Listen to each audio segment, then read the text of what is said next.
Bonjour à tous et à toutes et bienvenue dans un nouveau vlog. On est lundi, j'arrête de dire les jours de la semaine, enfin je dis juste les jours de la semaine, j'arrête de dire 18-19 parce que je vais me tromper.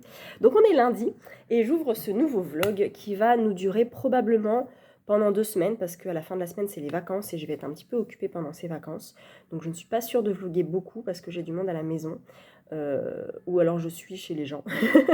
Donc j'aurai pas trop le temps. Je viens vous parler un petit peu de mes lectures qui n'ont pas beaucoup avancé, parce que j'ai pas du tout avancé octobre en fait, je suis toujours à la page 105, mais je vais pouvoir l'avancer aujourd'hui dans les transports parce que je prends les transports le mardi. Et par contre, hier j'ai pris beaucoup la voiture, donc j'ai beaucoup avancé Un Manoir en Cornouailles. J'ai écouté 140 pages en fait, donc c'est énorme, il m'en reste un peu moins de 100, qui équivaut à peu près 2 heures de lecture. Là je vais partir faire les courses, donc potentiellement je vais pouvoir avancer une bonne heure je pense. Et peut-être que je le finirai en papier, en fait, parce que comme ça, hop, il est terminé. C'est trop bien. J'aime beaucoup. Je vois du Kate Morton, en fait, là-dedans. Et c'est hyper bien écrit, c'est super fluide, c'est très... comment dire c'est pas que c'est mystérieux, mais on nous installe dans une ambiance avec ce manoir et on nous donne quelques informations au présent, en fait, dans la partie qui se passe au présent, qui est... qui sont un peu mystérieuse, et puis d'un seul coup, quand on entend, on se dit, hé, mais en fait, tout se débloque en disant, mais ça se trouve, elle est folle, si ça se trouve, il va se passer ça, et si ça se trouve, et là, on a plein de perspectives de fin de lecture, en fait. Et là, j'arrive au moment où il y a vraiment le dénouement, donc on voit le lien entre Lorna, qui est plutôt de nos jours, et Amber, qui est dans les années, fin des années 60, qui est jeune, enfin la famille de Amber, et ce lien avec le manoir, donc le manoir des lapins noirs, le manoir de Pencrow, voilà. Et, et vraiment, j'adore ce bouquin. Je sais pas si ça sera un coup de cœur, mais en tout cas, c'est hyper prenant. Et j'aime beaucoup les personnages. Il y a des descriptions super belles, vraiment, vraiment très très belles. Et des émotions très belles aussi. Donc pour l'instant, rien à dire. Donc j'attends la fin, j'attends de voir s'il y a un dernier rebondissement peut-être qui pourrait me faire basculer la balance pour le petit coup de cœur. Je ne sais pas. En tout cas, ça aura été une très très bonne lecture. Pour la suite, j'hésitais entre La Symphonie du hasard, le tome 3 de Douglas Kennedy, qui est dans ma palle depuis bien 2 ans. J'ai lu les 2 premiers tomes, j'aime bien cette saga. J'avais beaucoup aimé le premier tome, un peu moins le deuxième, mais à la fin du deuxième, il se passe un truc qui donne envie de lire le troisième, c'est normal. Et comme ça, je me dis, au moins ça, c'est fait, cette saga-là, je peux la cocher. Mais j'ai aussi La Fabrique des poupées, ou 2 poupées, dans ma palle que Estelle m'avait passée. Et en fait, j'ai envie de l'écouter en audio parce qu'Estelle m'a dit qu'il faisait un peu penser à l'ambiance Tim Burton et l'ambiance de Petite de Édouard Carré qui était sorti au Cherche Midi en mars, je crois, et que j'avais adoré, que ça avait été un gros coup de cœur. Ah bah du coup, j'ai très envie de l'écouter, donc je pense que je vais faire ça. En fait, j'ai un abonnement audio sur Kobo. Je suis pas sur Audible, je suis sur Kobo. Et il y a un petit peu moins de choix que sur Audible. Par exemple, je voulais écouter le tome 1 de Agatha Raisin parce que Mag m'a fait très envie, mais il n'y est pas, donc c'est pas grave. Mais c'est vrai qu'effectivement, il y a un peu moins de choix. Alors, il y a quand même beaucoup, beaucoup de choix, hein, il y a énormément de titres, mais par rapport aux titres de ma palle, bah, en fait, il y en a que 2 qui sont en version audio. Enfin, il y en a plus, mais il y en a que je vais lire en papier en novembre ou en décembre prochainement, donc ça sert à rien que je les écoute en audio. Et il m'en reste 2, donc La Symphonie du hasard, le tome 3, et La Fabrique de poupées. De je ne sais pas qui d'ailleurs. Donc je pense que je vais pencher pour La Fabrique de poupées. Je ne sais pas combien d'heures il fait, mais il me fait vachement, vachement envie. Et l'avantage, c'est que mon nouveau crédit est le 20, et là on est le 19. Donc ça veut dire... Pourquoi je vous ai dit qu'on était lundi? On est mardi. J'ai dit qu'on était lundi? On est mardi. Donc j'aurai sûrement fini ça soit aujourd'hui, soit demain. Ça veut dire que demain, j'ai un nouveau crédit audio. Donc demain, je peux commencer un nouvel audiobook et c'est trop bien. Voilà, j'ai reçu hier soir, enfin hier après-midi, mais je suis allée les voir dans la boîte aux lettres hier soir, 2 colis. Un colis de chez Pocket et un colis de Cherche Midi. Je sais ce que c'est parce que Benoît m'en a parlé. Le premier Pocket, je ne sais pas ce que c'est. Ah, oh, cool! Yes! Ah, trop bien! C'est Impact. Ah, c'est trop bien. Il est tout petit. C'est Impact de Olivier Norek. Quand je l'ai vu, en fait, je l'ai senti. Je me dis, tiens, il est petit, ça doit pas être Olivier Norek. Et je suis trop contente. Ah, je suis trop contente. Et en plus, trop bien. Avertissement de l'éditeur. Le livre que vous tenez entre les mains a été conçu de manière à limiter au maximum son empreinte carbone et son impact sur l'environnement. Cet ouvrage a été imprimé en France sur du papier certifié FSC qui contribue à la préservation des forêts pour les générations futures. Ah ouais, cool. Et je crois que ça parle d'environnement. Donc c'est top. Oh merci Pocket, je suis trop contente. Ah, c'est trop bien. Et en plus, il est à Brive. Donc je vais l'emmener à Brive pour le faire dédicacer. Cher Flo, Impact sort le 14 octobre. Il est sorti? Il est sorti. Chez Pocket. À relire, absolument. Non, à lire. Moi, je ne l'ai pas lu. J'ai lu tous les Norek. J'ai lu tous les livres d'Olivier Norek. Et j'ai adoré tous les livres d'Olivier Norek. Face au mal qui se propage et qui a tué sa fille, pour les millions de victimes passées et les millions de victimes à venir, Virgile Solal entre en guerre seul contre des géants. Je crois que ça parle du réchauffement climatique et de l'écologie. Je crois que Séverine de Illibien, ce livre, l'a pas du tout aimé, mais c'est pas grave. Moi, j'ai trop hâte. Et effectivement, on sent que la couverture est un peu différente. Il est trop beau. J'adore. Oh, j'ai trop hâte. J'ai trop hâte. Et le dernier. Tada! J'ai un nom de Chanel Miller. Voilà, il est assez gros, mais franchement, je suis trop contente. Trop bien. Ah voilà, envoi surprise qui reste de mettre à mal ton planning de lecture. Mais ça vaut le coup. Les histoires et témoignages féministes. Voilà, super. Donc en fait, c'est un témoignage. Je vais vous lire le résumé, ça sera plus simple. Le 17 janvier 2015, Chanel et sa sœur assistent à une fête sur le campus de Stanford. Quelques heures plus tard, Chanel se réveille dans une chambre d'hôpital. On lui explique qu'elle a sans doute été violée, ce que de pénibles examens confirment.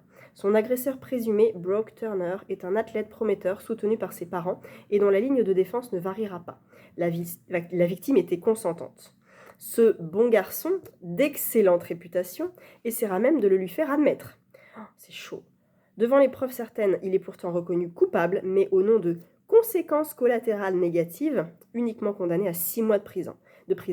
Lors du verdict, Chanel, jusque-là sidérée et mutique, lit une déclaration qui restera dans les mémoires et contribuera à faire changer la loi californienne. Ce récit, qui questionne lourdement un système pénal conçu pour protéger les plus forts, marque surtout par le courage de sa victime qui, grâce à lui, réussit à se réapproprier son identité. Entrelaçant douleur, résilience et humour, il est en passe de devenir un classique moderne. Waouh! Eh ben, dis donc, ça va être trop bien. Enfin, non, ça va être très très dur, mais ça va être hyper intéressant. Il est assez gros, il fait plus de 400 pages, 450 pages. Mais ouais, je pense que je le lirai. Je pense que je vais essayer de le lire. En fait, je pense Benoît, que je vais le lire à Marceau Féminin, clairement, parce qu'il a l'air top. Mais je suis très contente de l'avoir, de le présenter et de vous dire qu'il a l'air vraiment trop bien. J'aime beaucoup quand c'est comme ça, vous voyez. Parce que quand il est dans la bibliothèque, eh ben, on le lit à l'endroit. Voilà. Vous voyez ce que je veux dire? Un peu comme Gallimard. Les éditions blanches, Gallimard. Voilà. Bref, voilà, je suis trop contente. Il est sorti, je crois. Je crois qu'il est sorti parce que j'ai vu Benoît en parler. Donc, ouais, je suis super contente. Il est sorti en 2019 chez Penguin Random House et ça s'appelait Know My Name. J'ai un nom, ouais. Eh ben, trop bien. Trop bien. Merci beaucoup. Voilà pour les réceptions du jour. Je vous reprends un peu plus tard, ou peut-être un autre jour, peut-être demain, je ne sais pas. Bonjour tout le monde, on est mercredi et je me suis fait un petit thé avec des choses à manger. Si tu passes par là, Cécilia, j'ai des petits ch'tolons aux myrtilles et des petits cœurs aux abricots. C'est une tuerie. Andy, si tu passes par là, tes biscuits à la rose ont déjà été mangés depuis bien longtemps. Donc voilà. Alors, vous dire quoi? Vous dire que j'ai avancé octobre. Je suis à la page 336. J'ai lu 100 pages là ce matin. Ça va. J'ai eu un peu peur. Parce qu'il est encensé de partout ce bouquin, parce que je l'ai vu partout, parce que waouh, coup de cœur, trop bien. Et donc je l'ai commencé, sauf que j'ai pas réussi à me plonger dedans dès le début. C'est-à-dire que je l'ai commencé samedi en allant au Cozy Mystery Day, j'ai lu 50 pages, et j'ai pas pu le reprendre le samedi en rentrant chez moi. Déjà samedi 50 pages, dimanche 50 pages dans la chambre de mon fils, à jouer à moitié avec lui, tout ça, à lire un petit peu. Donc voilà, c'était compliqué de vraiment rentrer dedans, ce qui fait que quand je l'ai repris lundi un petit peu, et ben je savais plus trop où j'étais en fait. Mardi, pareil, non c'était mardi que je l'ai repris, hier. Quand je l'ai repris, j'ai envoyé un message dans le groupe Instagram en disant écoutez, je suis un peu perdue avec les personnages, je comprends pas. Et en avançant dans les chapitres, j'ai compris, c'est bon. J'ai pris quelques notes sur mon téléphone en même temps, et ça va. je trouvais pas ça ouf, en fait. Alors, je sais pas si c'est parce que c'est un roman euh, nordique, vous savez, un polar nordique, mais depuis, alors je n'en ai lu qu'un. J'ai lu La Princesse des Glaces de Camille Lackberg, qui m'avait laissé de glace pour le coup, parce que je trouvais ça hyper factuel, hyper froid, et que même les révélations étaient annoncées de façon très plate, en fait. Il manquait vraiment un truc. Donc, bah, j'avais vraiment pas été convaincue, et je me suis dit, ouais, les romans nordiques, c'est vraiment pas pour moi. Mais là, vu l'engouement, je me dis, allez, c'est parti, je vais tenter. Il y en a un autre qui me tentait aussi, de Camilla Grebe, je crois, c'est Un cri sous la glace. Bah, je vais peut-être attendre un petit peu. Mais là, voilà, je trouve ça aussi très factuel. Pas d'empathie avec les personnages, donc pas vraiment d'attachement. Là, l'enquête prend un tournant assez, je vais pas dire sympathique parce que c'est vraiment pas le mot, mais assez prenant. Un tournant prenant parce que ça s'accélère. Déjà que les chapitres sont courts, là ça s'accélère un petit peu plus et on est, je suis presque à la moitié. Mais jusqu'à hier soir, je m'étais dit, bon, aujourd'hui ça va être un petit peu décisif parce que si j'accroche pas aujourd'hui, en sachant que j'ai pas mal de transport, je peux lire au moins 100 pages et c'est le cas. Si j'accroche pas, je laisse tomber parce que je vais pas m'infliger encore 400 pages à faire, voilà, sans avoir envie de retourner dans le bouquin. Ça va, ça va.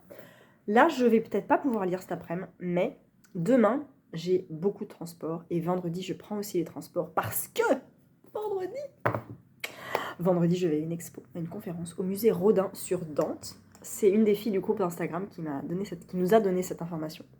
Quand j'ai vu ça, j'ai fait c'est quel jour? Vendredi. Ah, ok, c'est toute la journée. Je peux pas. Je peux pas toute la journée, mais c'est pas grave. Donc j'y vais le matin parce que l'après-midi, je dois être chez moi. Et voilà, c'est sur Dante en général et la Divine Comédie de Dante ici, aussi, donc je suis trop contente. Je pourrais voir assister que au début, donc à l'enfer, ils vont parler de l'enfer, et du purgatoire jusqu'à midi, donc je peux faire jusqu'à midi, jusqu'au purgatoire. Je suis trop contente, j'ai trop hâte, c'est gratuit, et c'est sous réserve de... c'est au premier arrivé, premier servi en fait, voilà. Donc ouverture des portes à 9h, je vais y aller tôt, et voilà, je pense que ça va pas être hyper blindé un vendredi à 9h, donc je pense que ça devrait pouvoir le faire. J'ai trop hâte. Donc vendredi, je prends les transports. Ça veut dire que potentiellement, il peut être fini vendredi. Il me reste 300 pages. 300 pages, exactement. 400 pages, pardon. Il me reste 400... Ah, ça va être chaud quand même. Bon, parce qu'en fait, j'ai Son espionne royale en quête, le premier tome que je devais lire là, hier, jusqu'à samedi. Et je commençais La Dame en Blanc samedi. Mais je vais pas du tout commencer La Dame en Blanc. Donc tout va être décalé en fait. Mais c'est pas très grave, parce que je m'étais laissé un jour ou deux de battement exprès. Donc ça sera parfait. À la fin du mois, je lis aussi Le Dernier Message de Nicolas Beuglé, en lecture commune avec Estelle et plein d'autres, qui nous fait hyper envie. Et je pense que ça va se lire vite. Donc ça nous fera la fin novembre, la fin octobre, début novembre, ça sera parfait. Voilà, donc ça c'est pour octobre, je continue, je poursuis, mais il est quand même un peu sur la sellette, si jamais je vois que ça prend trop de temps, trop de longueur, voilà. Mais là j'y crois pas parce qu'on m'a dit pas mal que la deuxième partie, alors je ne sais pas où est la deuxième partie, parce que il n'y a pas de deuxième partie en fait. Il y a vendredi 16 octobre de nos jours, par exemple. Juste avant le chapitre 63, je crois. Voilà. Vendredi 16 octobre de nos jours. C'est à peu près là, vous voyez. Moi, j'ai avancé un peu plus. Donc, c'est peut-être la deuxième partie, mais ceci dit, il y a d'autres parties aussi, donc je sais pas trop. C'est vrai que ça commence à s'éclaircir un peu plus, il y a plus de pistes. Il y a un suspect, un sacré suspect, il y a des trucs pas cool du tout qui se passent, qui me plaisent pas du tout, qui me mettent très mal à l'aise, mais bon, c'est le jeu, c'est comme ça. Et donc je continue. Ensuite, j'ai presque fini à Manoir en Cornouailles. Il me reste... il me reste même moins parce que j'ai écouté ça dans la voiture. Alors attendez, parce que je vais regarder où je suis. Chapitre 32, nanana, voilà. Voilà. Ok, et du coup... Ah oui, parce que je suis arrivée à la révélation de dingue. Alors, j'en avais parlé à Estelle, et j'avais dit, en fait, c'est ça. Et Estelle m'a dit, oui, je crois que c'est ça. Mais j'ai deviné. C'était trop bizarre, je ne devine jamais. Et en fait, j'avais deviné, mais en fait, il y a d'autres trucs qui sont vachement plus compliqués. Et c'est du Kate Morton, mais c'est ouf comment c'est du Kate Morton, c'est trop bien. Donc j'adore. Et voilà, je suis carrément plus loin, parce qu'en fait, il me reste 51 minutes à écouter, sur 8 heures, je crois. On va dire que c'est pas grand-chose. Voilà, c'est ça. Ah bah, je suis page 400, et il m'en reste pas grand-chose. Il m'en reste 30. Il m'en reste 30, il me reste 30 pages. Oh, je pourrais tellement l'écouter, le lire là. Non, je vais l'écouter dans la voiture en allant chercher mon fils tout à l'heure. Et mon prochain roman audio, ça sera La Fabrique des poupées. C'est Estelle qui m'avait donné ça. C'est les œuvres non corrigées, mais c'est pas grave du tout. Il est très joli et il me tentait déjà beaucoup quand il est sorti en grand format il y a bien longtemps. Je crois qu'il est sorti depuis en poche. Et je n'ai pas lu le résumé. Et si je lis juste le début, Londres 1850, l'exposition universelle va bientôt ouvrir ses portes. Ça me va. Exposition universelle à Londres en 1850, je suis bien. Elle m'a dit ça me fait penser à du Tim Burton et à l'univers de Petite de Édouard Carré qui était sorti en mars ou en avril au Cherche Midi. Et vu que ça a été une pépite coup de cœur magistrale, je fais confiance à Estelle et à cette ambiance. Donc voilà, je suis trop contente. Et là, je vois camper dans un Londres à la Dickens, La Fabrique des poupées met en scène la détermination d'une femme à s'affranchir de sa condition. Ok, c'est bon, je suis bien. Il y a 11 heures, je crois, d'écoute et il y a 472 pages. 472 pages, voilà. Un joli pavé, mais j'ai super hâte. Donc celui-là, il me fera bien novembre, tout novembre, parce que là, ça va être les vacances, donc j'aurai pas l'occasion de l'écouter. Et je prends la voiture le lundi pour aller au C, le mardi pour aller faire les courses, le mercredi pour aller chercher mon fils, et c'est tout. En fait, je prends pas beaucoup la voiture. Donc j'écoute en moyenne, on va dire 2 heures par semaine. C'est pas énorme. Donc je pense qu'il peut me durer vraiment tout le mois de novembre, en sachant que là, mon prochain crédit, c'est aujourd'hui, parce qu'on est le 20, et du coup, le prochain, le 20 novembre. Mais c'est pas grave, je peux cumuler, c'est pas très grave. Voilà pour ça. J'ai pas reçu de roman aujourd'hui, enfin de livres, j'ai rien reçu. Mais je voulais vous parler d'un truc rigolo. J'ai vu la vidéo de Steph de Piketty, là, sur la bibliothérapie. Elle parle des bienfaits de la lecture en s'appuyant sur des articles qui sont sortis sur Internet. Et c'est marrant parce qu'au fur et à mesure qu'elle parlait, je me dis, mais moi, je remplis pas du tout ces cases-là, en fait. Lire 6 minutes par jour réduit le stress de 70%. Ah bon? Ça fait 3 ans que j'ai jamais été aussi stressée de ma vie, donc voilà. Mon ostéo pourra vous le dire, mais je ne remplis pas cette case. Réduit le stress, lire contribue à une détente musculaire. Alors non, parce que je lis dans les transports, donc j'ai mon sac, donc je suis contractée de l'épaule, donc après j'ai mal au cervical. Je vais investir dans un sac à dos très prochainement, parce que là c'est plus possible. Lire contribue à quoi encore? Je sais plus. Bref, il y avait 2-3 trucs comme ça où je me dis, mais non, en fait, je ne suis pas du tout comme ça. Donc bon, ça m'a fait rire un petit peu. Voilà, je vais un peu réorganiser ma palle. Parce que ce matin, en discutant avec Alexia de My Book Vision, j'ai constaté que, je le sais de toute façon, que ma palle me stresse. Parce que j'en ai 65 dans ma palle, même 67 aujourd'hui, il me semble.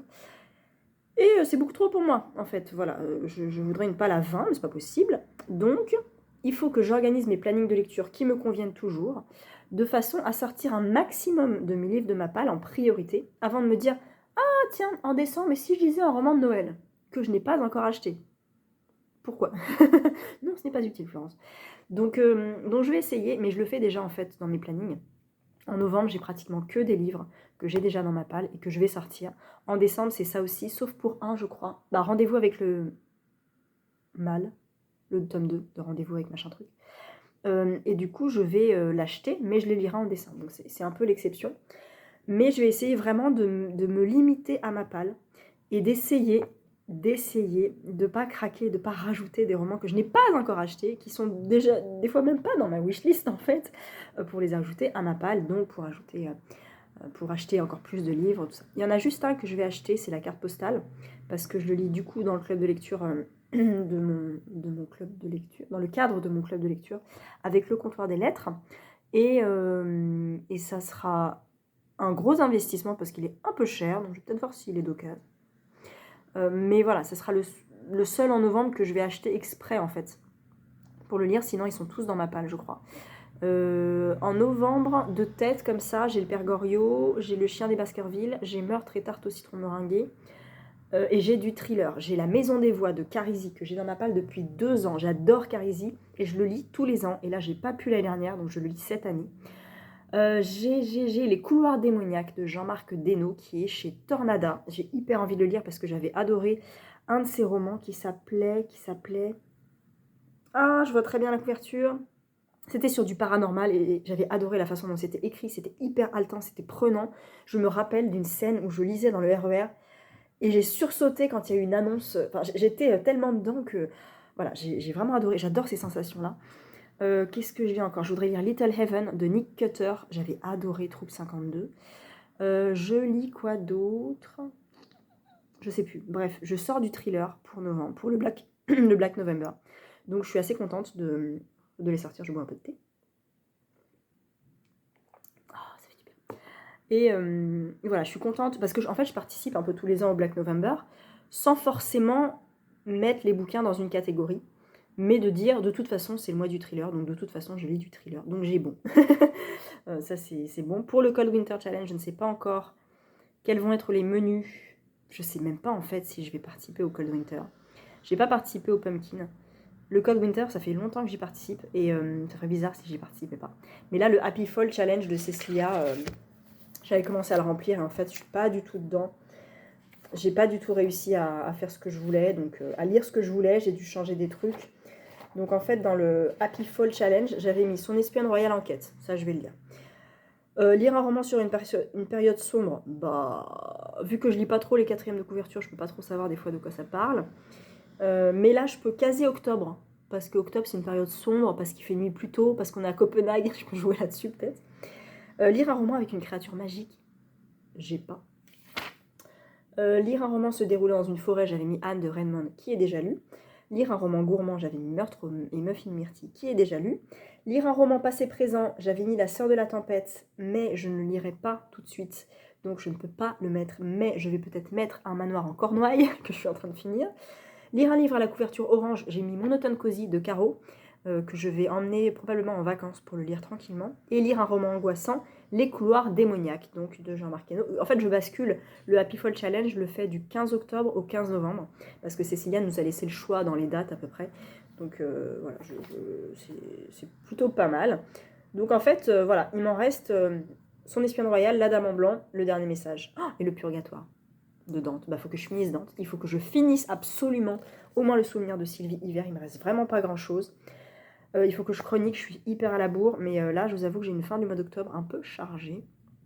Et j'ai peu de temps pour moi, parce que le temps pour moi que j'ai, je le consacre à ranger, à faire des machines, à aller faire des trucs à droite à gauche, à avoir des rendez-vous administratifs, à appeler des assurances, à appeler des gens que j'ai pas envie d'appeler, à appeler, voilà, faire plein de trucs. Et ça m'agace, donc je n'ai pas de temps pour moi. Et le temps pour moi reviendra en novembre. On part à Brive avec des copines. Et puis avant aussi, parce que je vais rester seule avec mon fils quelques jours. Mon conjoint est en déplacement et du coup, j'aurai beaucoup de temps à lui consacrer, mais beaucoup de temps pour moi quand il ira, quand il dormira, l'après-midi et le soir. Donc ça sera du temps de lecture, je pense. Et il faut que je fasse des chroniques, il faut que je prenne des photos Instagram. Voilà, bref, je parle depuis 15 minutes, je vous raconte ma vie, mais j'ai l'impression que vous aimez bien ça, en fait. Donc voilà, moi je vais regarder ma palle, justement. Je vais enlever... j'ai vu déjà ce matin que je pouvais en enlever 4-5.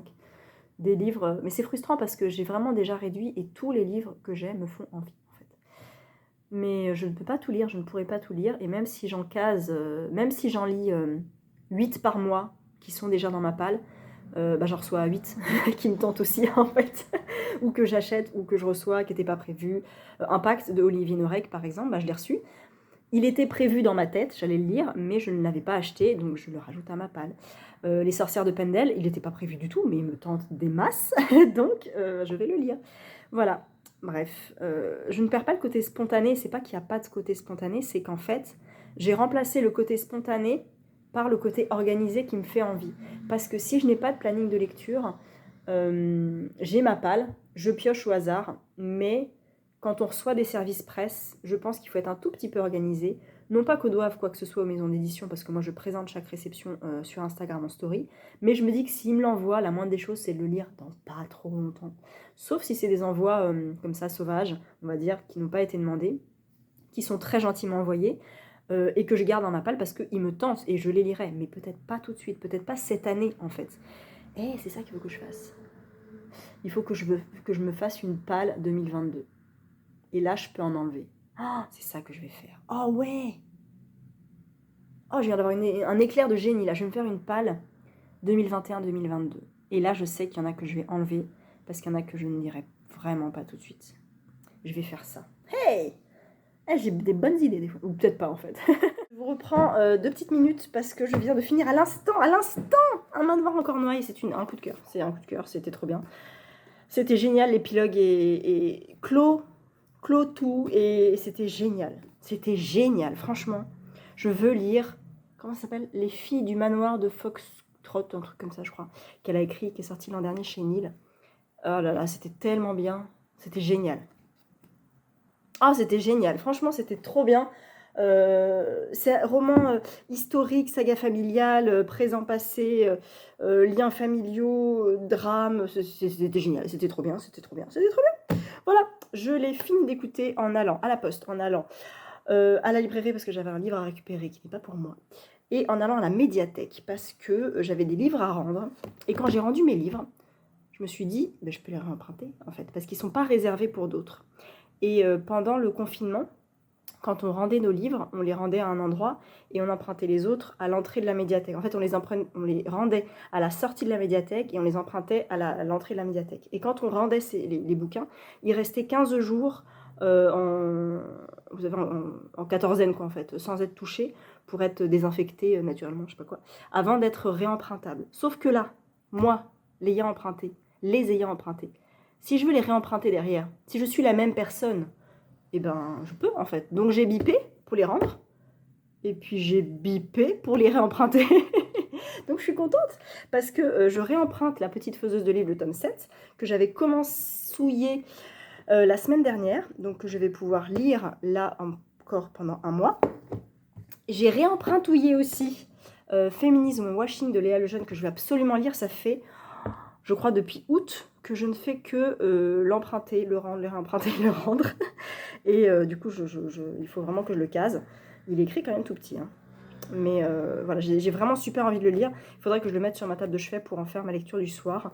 Et j'avais réservé Rose à crédit, le premier tome de L'Âge de Nylon de Elsa Triolet. Alors, Elsa Triolet, je l'ai vue passer chez Pico, Pico Books, parce qu'elle participait à la lecture commune de Aurélien de Aragon. Et Elsa Triolet était la muse d'Aragon, je crois. Si je ne dis pas de bêtises, peut-être je dis des bêtises, mais voilà, Elsa Triolet a été dans l'ombre d'un grand écrivain, je crois que c'est Aragon, et elle a écrit des bouquins. Et Pico a lu Rose à crédit et elle avait trouvé ça magnifique. Donc j'avais réservé Rose à crédit parce que je fais confiance à Pico. Il est écrit tout petit. Oh, il y a encore la carte de la médiathèque, les anciennes cartes, vous savez. 98,99, ça c'est collector. Oh la vache. Regardez, je sais pas si on voit bien. Potentiellement, il n'a pas été emprunté depuis le 21 août 99, c'est formidable. Mais ça se voit parce que c'est une vieille édition. Donc c'est cool, je ne sais pas quand je le lirai, bien sûr. Mais je crois que c'est des petites nouvelles, en fait, de ce que je vois. Voilà, on voit pas, on ne sait pas si c'est des nouvelles ou pas, mais ça a l'air... Est-ce qu'il y a un... Non, c'est comment direct, un univers brisé. Ouais. Il y a plein de nouvelles, en fait. C'est pas plus mal, je peux en lire une comme ça. Oh, il y en a plein. Oh, il y en a 30. Il y a 30 nouvelles. Ah ouais, c'est des toutes petites nouvelles. D'une dizaine de pages ou de 5 pages des fois. 6 pages. C'est cool. C'est cool parce que ça va me donner une idée de l'écriture. Et moi, je voulais lire le premier accro coûte 2 francs, 10 francs, un truc comme ça, de Elsa Triolet. Donc voilà, je vais pouvoir découvrir la plume d'Elsa Triolet. Je suis bien contente. Voilà, je vais aller écouter maintenant la fabrique des poupées, mais pas tout de suite, parce que j'ai vu en fait quand j'ai commencé mon abonnement à Kobo, je l'ai commencé le 21 mai, peut-être mai, et ça va jusqu'au 20 du mois suivant. Sauf que j'ai pris mon abonnement à 17h, donc ça veut dire que mon crédit sera renouvelé à 17h seulement. Et là, il n'est pas 17h et j'ai plus rien à écouter, mais j'ai des podcasts à écouter, donc en fait, ça va. J'ai fait ce que j'ai dit quand j'ai eu ma super bonne idée de palle 2022. Donc, j'ai retrié ma palle. Et dans ma palle 2021-2022, donc jusqu'au 31 décembre 2022, j'ai 46 livres. J'ai 46 livres dans ma palle. C'est mieux que 65. Hein. Et du coup, en 2022, j'en ai 16 ou 17, je ne sais plus exactement. Mais voilà. Donc ça va mieux. Ça va beaucoup mieux. En sachant qu'il y en a que je vais sortir, comme je vous disais, de ma palle la fin octobre, en novembre, en décembre. Et je vais vraiment essayer de caser ma palle prioritaire dans mes plannings de lecture et pas trop me laisser influencer, même si j'ai très très très envie. Là, je pense tout de suite à La Villa aux Étaffes, par exemple, que je n'ai pas, que je veux acheter, que je veux lire. Je pense à le cerisier, les chroniques de l'érable et du cerisier, qui est magnifique, je sais pas si c'est Gallimard Jeunesse. C'est un roman jeunesse, il est superbe, sublime. C'est un roman qui se passe au Japon et il me fait très envie. Mais voilà, tout ça, c'est la wishlist. Donc bon, pour l'instant, ça va mieux, je suis rassurée, je suis contente. Donc voilà, je vous reprends peut-être demain si j'ai le temps. Sinon vendredi, sinon fin de semaine, sinon un peu plus tard. Je vous reprends 2 petites minutes, je suis dans ma voiture, je vais aller chercher mon fils chez la nounou parce qu'en fait, je me rends compte que je vous ai même pas remercié. Parce que vous êtes hyper nombreux à me suivre en fait sur YouTube et merci beaucoup parce que ça me fait très plaisir. Ça me fait très plaisir de faire des vlogs, même si je suis pas hyper pro, je suis pas hyper régulière, je fais pas des super montages. C'est pas grave, vous avez de très très bons retours. Donc merci beaucoup, vous êtes presque 10 000. Vous êtes presque 10 000 sur Instagram à me suivre, vous êtes fous. et presque 1000 sur YouTube, donc c'est un peu dingue. Je crois que la communauté, ça apparaît à partir de 1000. Donc je laisserai peut-être des petits messages pour vous dire quand seront les vlogs, tout ça. Là, par exemple, ce vlog-là, bon, bah, quand vous le verrez, vous saurez déjà qu'on est fin du mois, peut-être début novembre. Mais je vous donnerai des infos du coup pour les prochains vlogs, quand est-ce qu'ils sortiront, si j'ai du temps ou pas, et puis peut-être faire des petits sondages, je verrai. Mais je vais surtout laisser en fait les bilans lecture que je mets aussi sur IGTV. Et les vlogs en fait sur YouTube pour l'instant. Pour les autres vidéos, ça sera plutôt sur Instagram, mais parce que c'est là où j'ai le plus de gens qui me suivent. Mais voilà, je suis contente de faire les vlogs et je suis très contente et ravie et très touchée que vous me suiviez, que vous m'envoyiez plein d'ondes positives à chaque vidéo. Donc merci beaucoup. Bonjour à tous, on est jeudi matin, vous voyez mon reflet d'ordinateur dans mes lunettes parce que j'ai des trucs à faire et je suis en pyjama, je me suis réveillée il n'y a pas très longtemps et j'ai fait ma petite méditation. Le jeudi matin, c'est méditation, voilà. Je le fais sur le site Olibi parce que c'est pas trop cher, parce que la prof est top et parce que c'est pratique, parce que c'est des méditations de 20 minutes et ça m'aide vachement. Donc je fais ça me fait trop du bien. Et je suis contente parce que quand je vais à la foire de Brive, il y a Mathieu Ricard qui sera là. Et je crois que j'ai trop envie de le voir, juste pour qu'il m'apaise. Juste le fait de le voir va m'apaiser, je pense. J'avais croisé, une fois, j'étais allée aux éditions de l'Iconoclaste dans Paris, et j'avais croisé, comment il s'appelle, Christophe André, qui est, vous savez, ils sont 3, il y a Mathieu Ricard, Christophe André et un autre, je ne sais plus son nom. Ils écrivent des livres tous les 3 ensemble. Et là, il y avait Christophe André, il est très très grand, et il avait un visage hyper serein, hyper... avec un petit sourire, voilà, il allait aux éditions de l'Iconoclaste et moi j'y allais aussi. Et quand je l'ai vu, j'avais mon masque et je souriais derrière mon masque en disant hey, je vous connais. Mais ça m'a fait tellement plaisir. Je lui ai pas parlé, j'ai pas dit un seul mot, juste bonjour en fait, voilà, par politesse. Mais ça m'a fait trop du bien. Donc je me dis, si je vois Mathieu Ricard, je vais être habitée par la méditation ultime. Je sais pas. Mais voilà, je fais ma petite méditation le jeudi matin. Bref. On a mal dormi, très très mal dormi, parce qu'il y a eu énormément de vent cette nuit. Et mon conjoint a dû dormir 1h30, moi... peut-être 3 heures, allez 4 heures, donc on a eu beaucoup de mal à se rendormir, du coup bah, j'ai pris ma liseuse et j'ai pris, en fait je l'ai sur liseuse aussi, donc j'ai pris octobre et je l'ai avancé, et je pensais que je l'avais avancé de 30 pages, non, j'ai lu 50 pages cette nuit, je suis page 393, ça veut dire que si je veux avancer jusqu'à la page 600, c'est complètement possible, parce que ça veut dire 200 pages en fait, donc ça va, franchement ça peut le faire, parce que si en une demi-heure j'ai lu 50 pages, je pense qu'il y a moyen de moyenner bien avancé ce matin, et cet après-midi, et ce soir aussi. Donc voilà, que vous dire d'autre? Pas rien. Je vais aller prendre ma douche, me préparer, faire les petits trucs administratifs qu'il faut que je fasse, et puis prendre les transports pas mal aujourd'hui. J'ai des réunions, et j'ai cours ce soir. Donc voilà, à plus tard.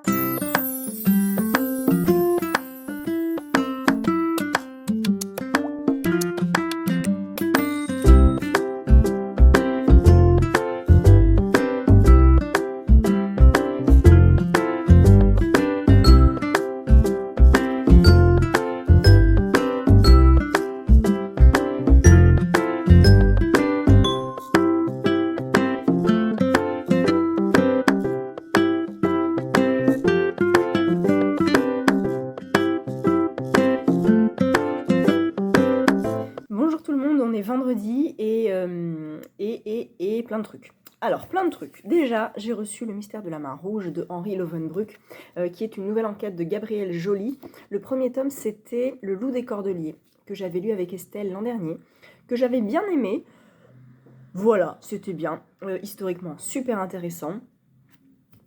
Je crois qu'il m'avait manqué un truc, mais je me rappelle plus bien quoi. En tout cas, voilà, c'était vraiment sympa. Et là, ça se passe en juillet 89. La Bastille vient de tomber et donc le jeune journaliste Gabriel Joly, qu'on a découvert dans le premier tome, a découvert l'identité du loup des cordeliers. Ta-ta-ta. Et il spoile pas, c'est pas mal ça c'est sympathique. Mais, il se passe quelque chose, je vais pas vous dire quoi.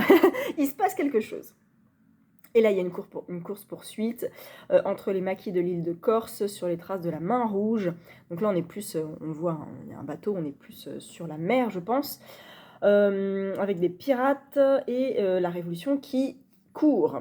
Voilà, parviendra-t-il à ta.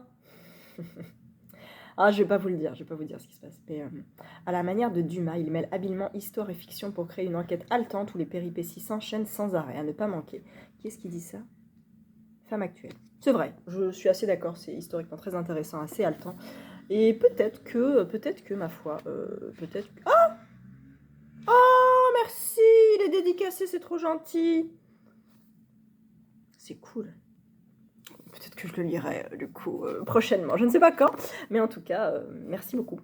C'est trop cool. Il est pas trop très... Un petit peu, quand même. 600 ?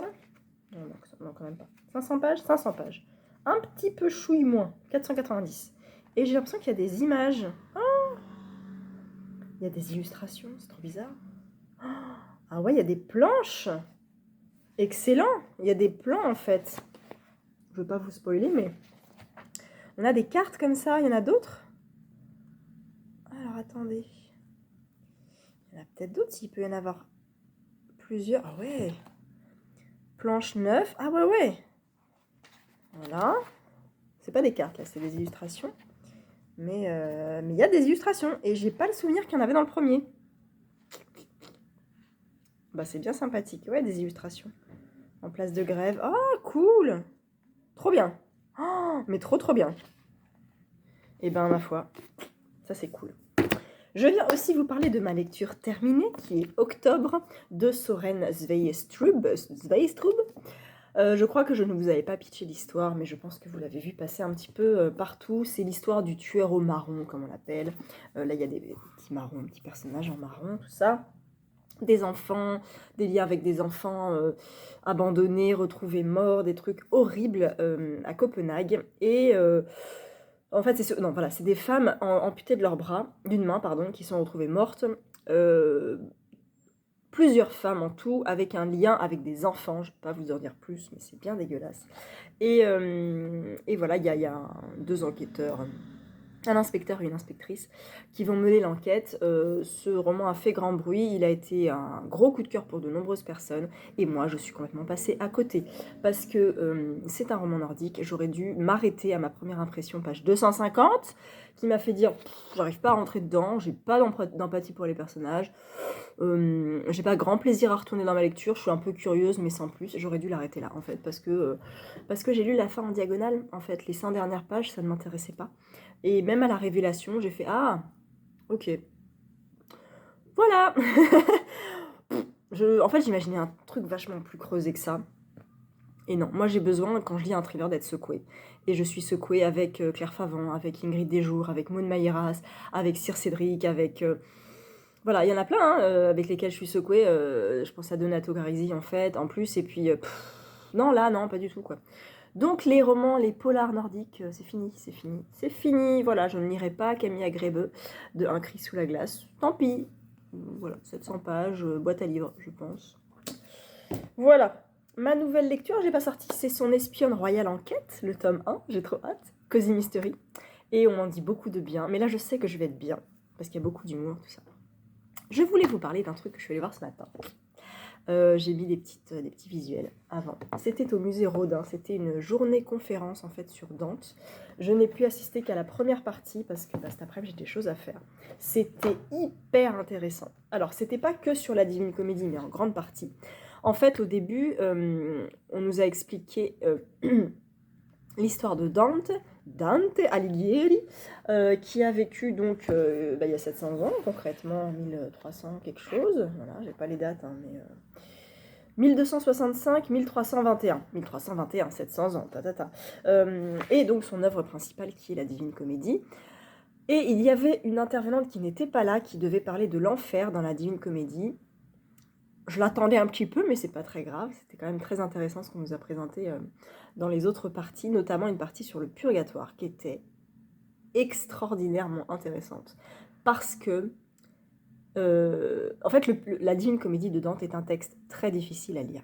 Parce qu'il est plein de métaphores, parce qu'il est plein de références que 95% des gens n'ont pas, dont moi, et c'est très compliqué. Même avec les notes à la fin, on peut pas revenir à chaque fois sur les notes quand on lit ça, c'est pas plaisant.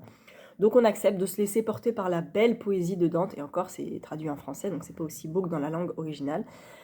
Et on rame un peu, mais c'est beau parce que c'est l'enfer, le purgatoire, le paradis, tout ça. Je suis au purgatoire, c'est très compliqué, j'arrive pas à visualiser les lieux, je comprends pas, et là c'était limpide. C'était beau la manière dont c'était expliqué.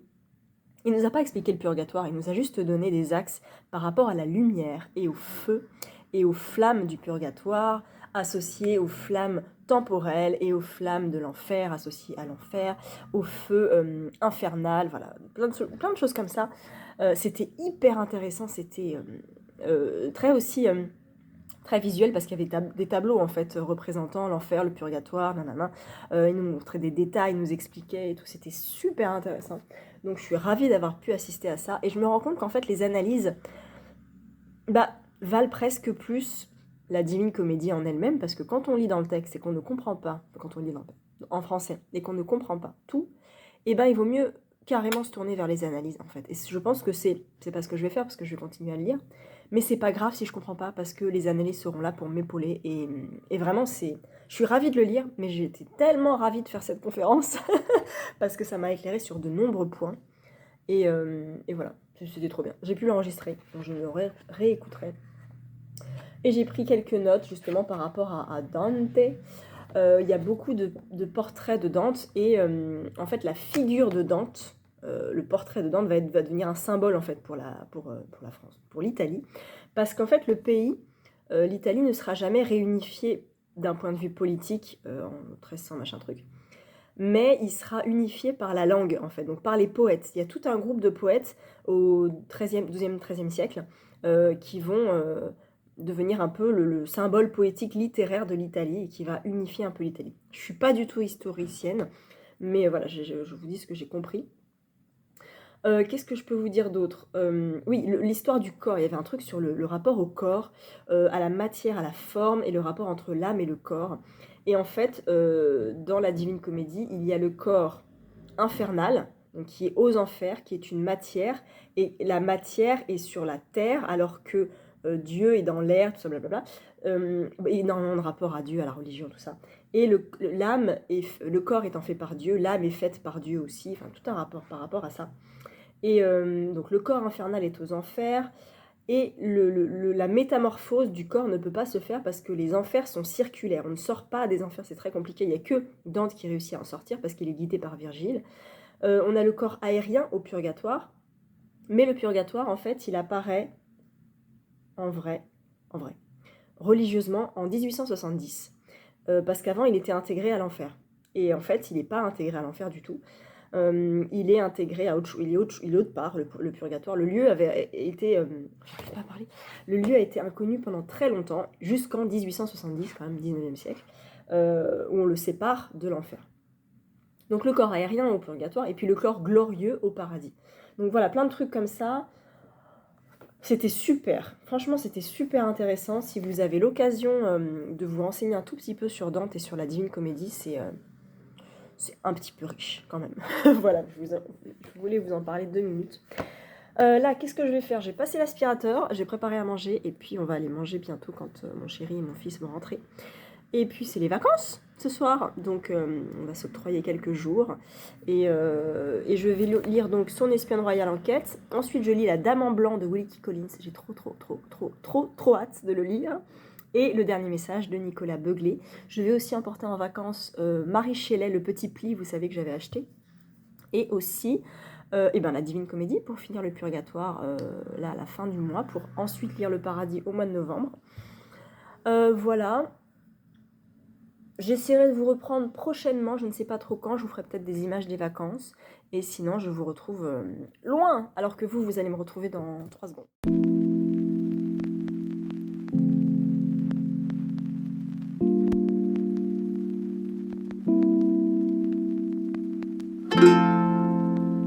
Je reprends toujours vendredi un petit peu plus tard. J'ai mis mon plaid, je suis sur mon canapé et je lis Son espionne royale enquête, le tome 1.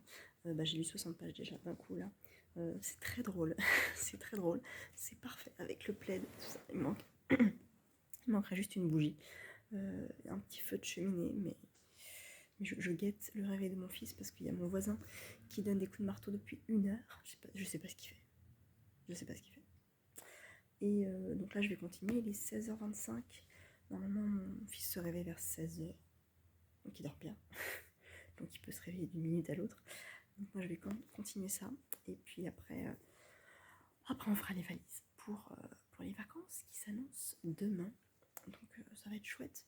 Je vais essayer. En fait, j'aimerais bien le lire. Il y a 340 pages à peu près. Un peu plus de 300 pages. Et j'aimerais bien le lire. Donc un peu aujourd'hui encore. Demain. Et le finir dimanche. Ça serait l'idéal.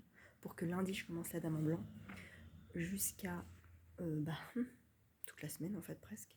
Je ne sais pas quel sera mon rythme de lecture cette semaine prochaine. Parce qu'on a des trucs à faire. Et finir le mois avec le dernier message. Que je lis en lecture commune avec Estelle et d'autres. Et qui nous chevauchera le mois d'octobre-novembre. Donc voilà, je suis plutôt tranquille, mais j'aimerais bien lire la BD. Je vais peut-être avancer la BD de Alice Guy. Je vais faire ça. Je vais avancer la BD.